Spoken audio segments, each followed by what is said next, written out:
Hey gang, it's Brian from FX Billiards. Today we're going to talk about breaks. I'm going to cover 8-ball breaks and 9-ball breaks with you today. I'll do another video about 10-ball breaks and even 3-ball at another time. But these are the most common breaks that you're going to come up against.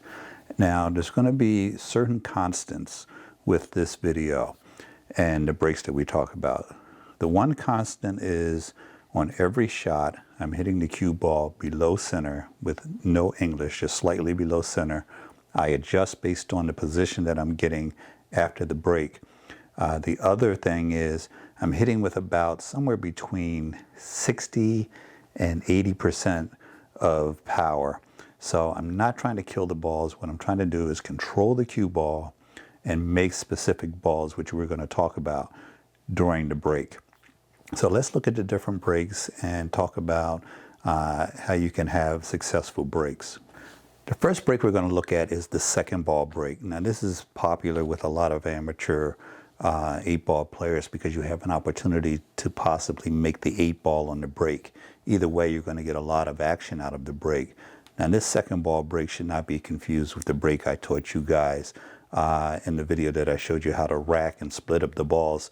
So the high balls and the low balls are separated after the break. This break is specifically to try to make the 8-ball. And if you're successful, you make the 8-ball in the side pocket. Now, I'm a pretty decent breaker. I have good accuracy, and I know all about this 8-ball break. And I can tell you that myself, professionals, everyone I know, is a long shot to make that 8-ball on the break.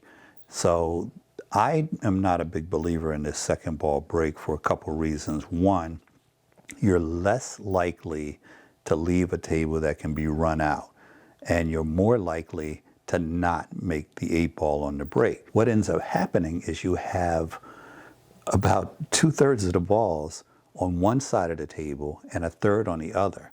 Now when you see me point my stick, what I'm doing is separating the table so that you can see how the balls are just clustered to one side. You've got 5 balls in some cases on the other side of the table. This makes it difficult for you to run out. So unless you're playing someone that totally outclass you, and let's say you're an APA 3 and they're an APA 7, this would be the ideal break for one reason. It's going to cluster up the balls and you're going to have a long game, and the longer the game is when you're outclassed, the better off you are. The odds of you making the 8-ball are so slim that this break does not have that benefit. So those of you that have been trying to make this second ball break all this time, let me know what your success rate is, because I'm going to bet is less than 5%, because I played a lot of 8-ball and I play a lot of guys that try to use this break on me, and it just simply doesn't work to do anything but to mess up the table and make it difficult to run out. The other thing that I want to express to you is if you have someone who is trying the second ball break on you, what you want to do when you're racking is, if you know which direction they're breaking from, put the 6-ball in that spot, that second ball spot. And what it'll do is it'll cast a shadow to make it more difficult for them to hit that ball full. So even if they are good at the break, they're probably going to be off a little bit because they're not going to be able to hit that ball full. A lot of people will put English on the cue ball so that if you're breaking, say, from the right-hand side of the table, what you want to do is you want to shoot it with low right-hand English. So the way to remember it is whichever side of the table you're on, that's where you want to put the English. I don't recommend a break. I don't recommend for lower ranked players to try any break that includes a side spin, but the more advanced players, if you put right-hand English shooting from the right-hand side or left-hand English from the left-hand side, what will happen is the cue ball will come off of that side rail and you'll keep from dropping under the rack or scratching in that corner pocket. It will help you prevent from scratching in that corner pocket. So whichever side you're breaking from, if you're a more advanced player, apply a little bit of spin on the cue ball and it'll help you get position after the break. But again, I can't express enough times, I really do not believe in using this break as far as trying to make the 8-ball, because you were such a long shot at doing it, you might as well break them up, try to make a ball, and then run out rather than destroying the layout of the table with this type of break. Now, the standard 8-ball break makes a lot more sense. What you're doing, once again, hitting the cue ball just a little bit below center. And I know you guys always want to know, well, how low below center? Well, it's going to depend on you, your break, the speed of the table, how much action you're getting off the balls, even whether or not you're playing on a 7-foot, 8-foot, or 9-foot table. You're going to have to make adjustments from one break to the other. With the standard break, what you want to do is have the cue ball placed just about 2 or 3 inches away from the spot, the head spot, and I shoot just below that string, that head string. So you're a couple inches to the left or right, it really doesn't matter. And then when you strike the head ball, what you're trying to do is shoot through the rack and hit that second ball. So you're shooting through the rack, targeting that second ball in line in the back row of the balls. In the video that you see on the screen, that ball is the 4-ball. So as you can see, I'm shooting with the intent of shooting through the rack and towards that ball. What this will do is it'll take your primary ball, the 1 ball in this case, the top ball, and you will send it to the opposite side pocket. Now, you can see in the video that I come close to making it in the side a number of times.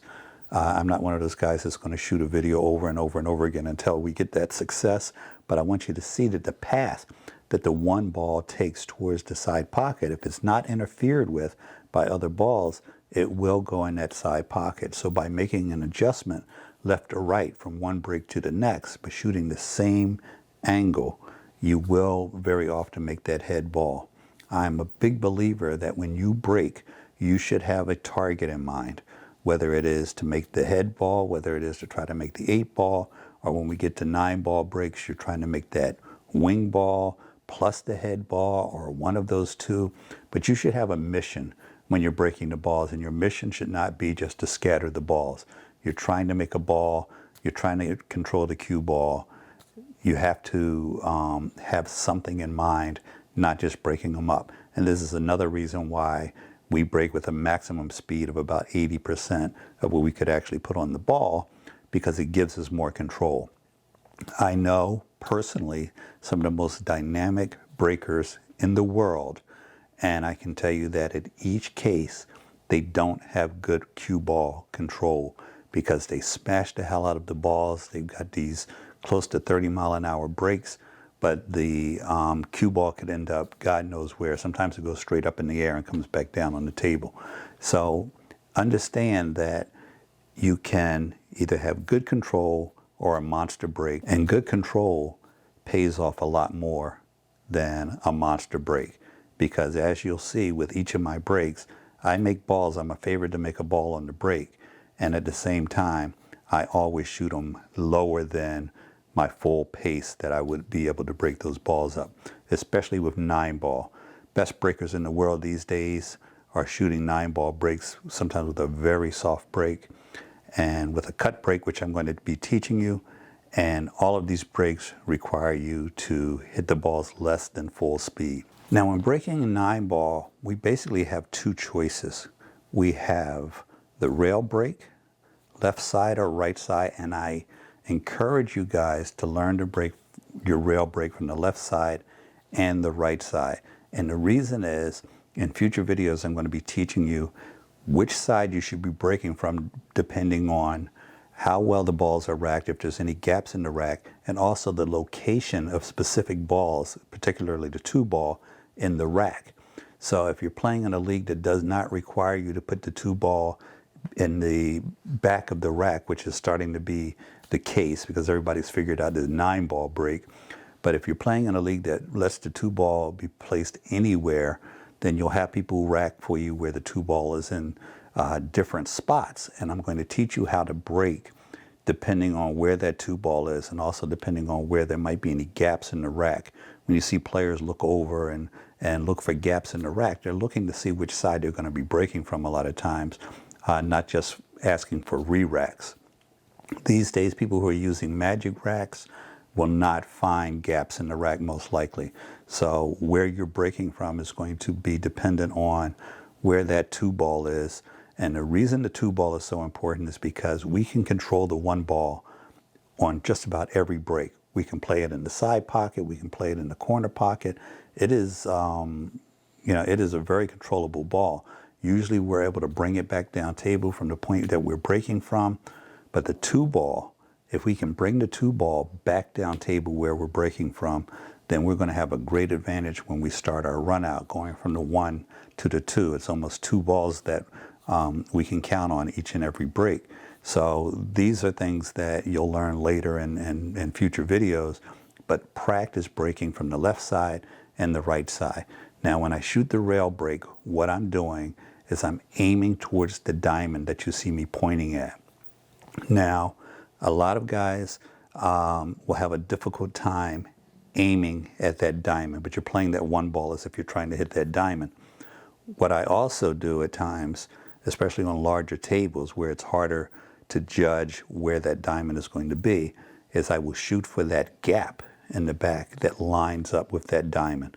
So I'm playing the one ball as if I'm trying to push it through that gap. And this will do a few things for you. One, it will send that one ball towards the side pocket, and if it misses the side, it usually will come down table, as I said, to where you broke from. And also will allow you to control the two ball depending on where it is in the rack. And again, that's a future video. I'll put a link to it once it's out in this video. But practice breaking from the left side and the right side. And you guys that have your own tables at home, also breaking from the left and right and breaking from one end to the other will cut down on the wear and tear that you're putting on your table by making those hot spots along the way. If you've seen my old videos and you see those hot spots from that 9-ball break over and over again, it will eliminate some of that by spreading it out around the table and make your felt last a little bit longer. So let's talk about the cut break. In some leagues, in some professional events now, you have to break from within the box. Now the box means that you are shooting within. So if you think of the foot string, you have to shoot behind the foot string, obviously, but you have to stay within each of those first and third diamonds that you see on the table. This keeps players from making that wing ball over and over again. So the idea here is you have to stay in the box, but we're shooting the exact same shot. We're going to use draw, which is going to keep us from scratching, but we're going to play the cue ball into the one, aiming at that first diamond at the other end, just like we did with the other break, with the rail break. So there's nothing complicated about this shot. All we're doing is playing to hit the cue ball into the object ball at that exact same angle, and we use draw here, and we use still a favorite to make that wing ball. The balls pretty much break the same way, whether you're taking them from the rail or you're shooting it from inside the box. The difference is if you're shooting it from inside the box, it is a slightly more difficult shot because you're cutting it at that first diamond. So obviously the angle is much greater. It's like shooting a spot shot versus shooting a straight shot. So learn that break again from the left side and the right side of the box, and you're going to have a lot of success as a breaker, especially in 9-ball, which has the most predictable racks that you're going to find in pool. So guys, I hope this video helped you. Thanks for watching. Don't forget to subscribe. Hit me in the comments. Let me know if you learned anything. If there's any breaks that you like other than others. Recommend the video to friends, and you guys have a great day. Be safe.